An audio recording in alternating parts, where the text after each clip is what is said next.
La grâce et la paix vous sont données de la part de Dieu notre Père, notre Seigneur et Sauveur Jésus-Christ. La sanctification de l'Esprit. Je bénis Dieu pour ce message sur la sanctification. Nous avons parlé de la sanctification du corps, de la sanctification de l'âme, et nous voulons parler de la sanctification de l'Esprit.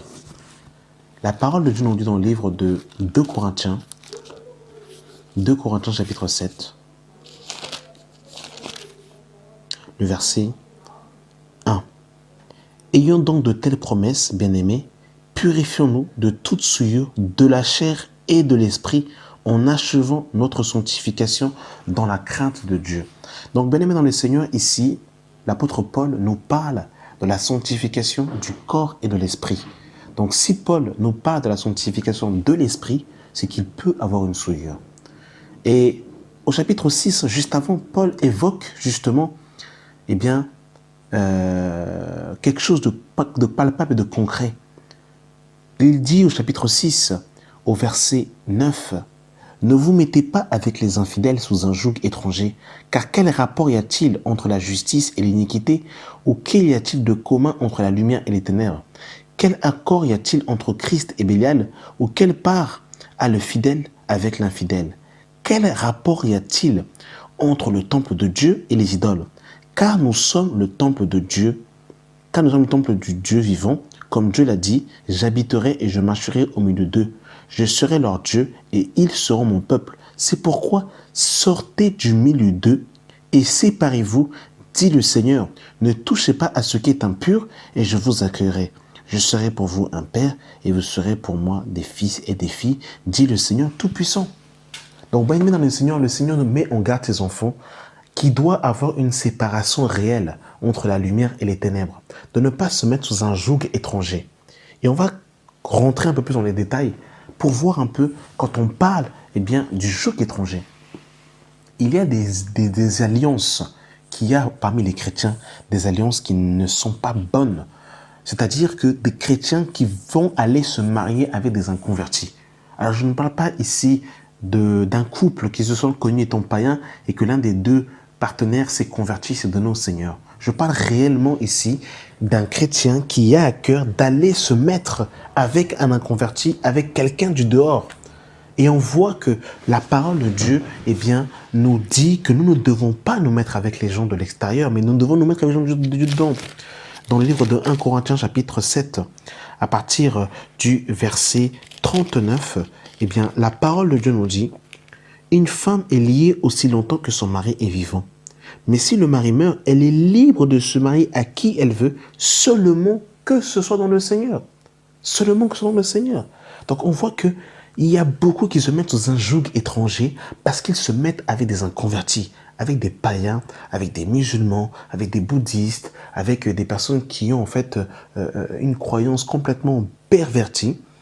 Et ça fait des dégâts terribles. Pourquoi que je dis cela? Parce que le mariage est une alliance. Lorsqu'on se marie, on forme un avec son partenaire, un dans la chair et aussi un seul esprit. C'est-à-dire qu'on est en communion spirituelle avec son partenaire. Donc, une personne qui n'a pas justement, dans son cœur, le désir de craindre Dieu, qui a des doctrines étrangères au-dedans de lui, ce n'est pas bon par rapport à la communion. Donc je répète encore ici, je ne parle pas de personnes qui se sont converties, qui ont rencontré le Seigneur après leur mariage. Je parle bien ici de personnes qui ne sont pas encore mariées, qui ne sont pas encore engagées, mais qui veulent aller se mettre avec des convertis. Ceux qui ont la lumière, ceux qui sont de Dieu, ceux qui sont chrétiens. Ça, ce sont des choses terribles. Et je veux prendre un exemple concret. C'est Salomon qui va faire cette erreur en se mettant avec des femmes étrangères et qui va tomber parce qu'il a désobéi, il a transgressé au commandement que Yahweh avait donné dans sa parole. 1 Roi 11, verset 1.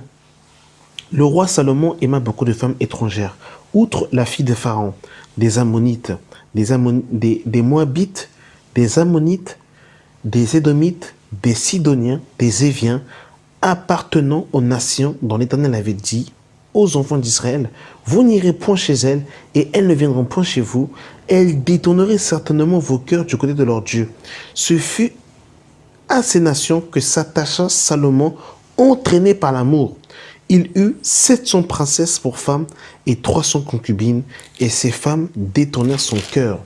À l'époque de la vieillesse Salomon, à l'époque de la vieillesse de Salomon, ces femmes inclinèrent son cœur vers d'autres dieux, et son cœur ne fut plus point tout entier à l'Éternel son Dieu, comme l'avait été le cœur de David son père.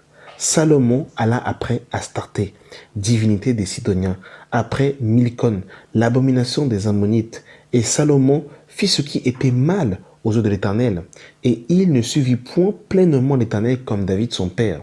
Alors Salomon bâtit sur la montagne qui est en face de Jérusalem un haut lieu de Kémos, l'abomination de Moab, et pour Moloch, l'abomination des fils d'Ammon. Donc, on voit que c'est terrible, hein? Et il fit ainsi pour toutes ces femmes étrangères qui offraient des parfums à des sacrifices à leur Dieu.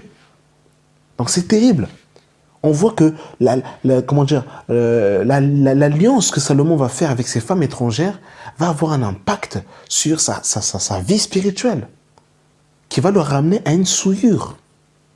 Et on le voit aussi avec Akab qui s'est mis avec Jézabel qui était sidonienne. Eh bien, Akab aussi a laissé sa femme introduire le culte de Baal et d'Astarté en Israël. C'est terrible, bien aimé dans le Seigneur. Donc, vous voyez-vous, bien aimé dans le Seigneur, que les alliances, on ne se marie pas avec n'importe qui. Il faut un plein discernement spirituel. C'est très important. Parce qu'il y a des doctrines que beaucoup de chrétiens mangent, des colocantes sauvages, des doctrines de démons, des doctrines de l'enfer. Parce que ton mari, ma sœur, doit t'enseigner la parole de Dieu. Donc tu dois aussi t'assurer que ton mari aime la saine doctrine. Parce qu'aujourd'hui, beaucoup de chrétiennes, malheureusement, aujourd'hui, regardent le porte-monnaie, regardent les diplômes, regardent si la personne, en fait, a une belle voiture. Voilà, je ne dis pas que, voilà, avoir une sécurité dans la vie, c'est mauvais. Pas du tout. D'ailleurs, un homme doit être responsable s'il veut se marier. Mais une sœur doit, au préalable, savoir si l'homme que je vais épouser, s'il aime la saine doctrine, s'il aime la parole de Dieu. Parce qu'il est ton chef. C'est lui qui doit t'enseigner. La Bible nous dit dans le livre de 1 Corinthiens chapitre 14 que Dieu nous éclaire. Ô Seigneur, éclaire ton peuple. 1 Corinthiens 14, à partir du verset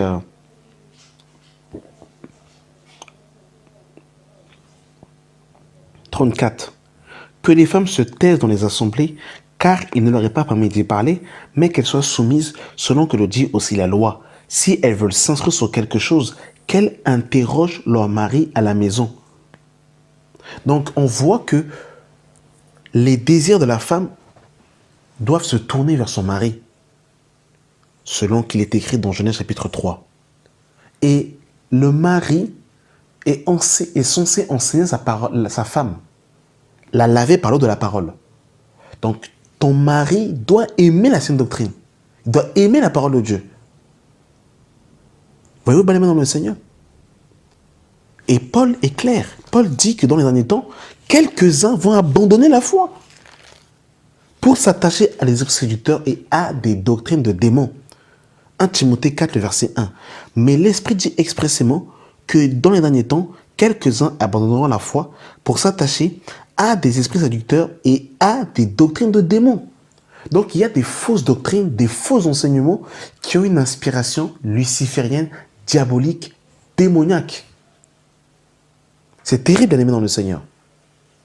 C'est-à-dire qu'on peut être en communion avec les démons à cause d'une fausse doctrine. On peut être dans l'impudicité spirituelle à cause des fausses doctrines. On peut être dans l'adultère spirituel à cause des fausses doctrines. Et on va lire un passage dans le livre de Apocalypse chapitre 2.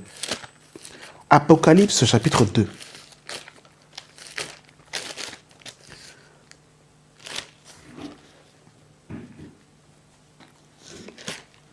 Le verset 18. Écrit à l'ange de l'église de Thyatire. Voici ce que dit le Fils de Dieu, celui qui a les yeux comme une flamme de feu, et dont les pieds sont semblables à de l'airain ardent. Je connais tes œuvres, ton amour, ta foi, ton fidèle service, ta constance et tes dernières œuvres, plus nombreuses que les premières. Mais ce que j'ai contre toi, c'est que tu laisses la femme Jézabel, qui se dit prophétesse, enseigner et séduire mes serviteurs pour qu'ils se livrent à l'impudicité et qu'ils mangent des viandes sacrifiées aux idoles. Donc là, cette impudicité, elle était spirituelle. Et il le dit par la suite, je lui ai donné du temps afin qu'elle se repente et elle ne veut pas se repentir de son impudicité. Voici, je vais la jeter sur un lit et envoyer une grande tribulation à ceux qui commettent adultère avec elle, à moins qu'elle ne se repente de leurs œuvres. Donc, c'est terrible, hein? Cette femme qui avait pris une position que Dieu ne lui avait pas donnée, parce que Dieu est un Dieu d'ordre, et dans la maison de Dieu, ce n'est pas la singerie, ce n'est pas en fait le monde de oui-oui, d'accord? Donc il y a de l'ordre dans la maison de Dieu, chacun est à sa place. Vous vous rappelez de Uza qui a voulu toucher l'arche, parce que l'arche tombait, mais comme Uza n'avait pas reçu l'ordre de la part de Dieu de tenir l'arche, il est mort. Donc on peut faire des choses qui peuvent être une bonne action, mais Dieu ne nous a pas demandé de faire ces choses. Et le problème, c'est que quand on touche à des choses qui ne nous sont pas données, ça peut être la mort aussi. Rappelez-vous encore des enfants de Aaron, Nabab et Abihu, qui vont apporter un feu étranger dans la maison de Dieu et qui vont être consumés par Dieu. Donc, Dieu est un Dieu d'ordre. C'est pas le monde de oui-oui. C'est pas Gulli.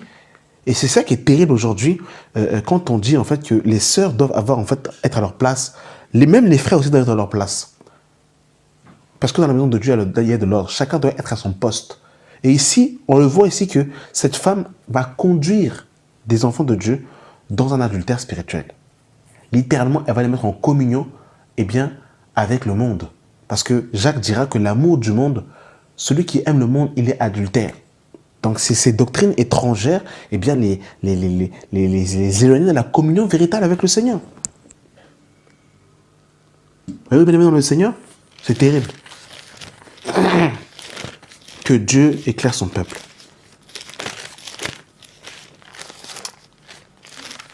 Dans 1 Corinthiens chapitre 10, le verset 19. Je vais commencer à partir du verset 15. Je parle comme à des hommes intelligents. Jugez vous-même de ce que je dis. La coupe de bénédiction que nous bénissons, n'est-ce pas la communion du sang de Christ? Le pain que nous rompons, n'est-il pas la communion au corps du Christ? Puisqu'il y a un seul pain, nous sommes plusieurs, nous formons un seul corps, car nous participons tous à un même pain. Voyez les Israélites sur la chair. Ceux qui mangent les victimes ne sont-ils pas en communion avec l'autel? Que dis-je donc? Que la viande sacrifiée aux idoles est quelque chose, ou qu'une idole est quelque chose? Nullement. Je dis que ceux qu'on le sacrifie, on le sacrifie à des démons et non à Dieu.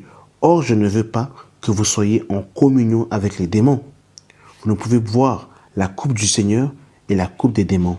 Vous ne pouvez participer à la table du Seigneur et à la table des démons. Voulons-nous provoquer la jalousie du Seigneur?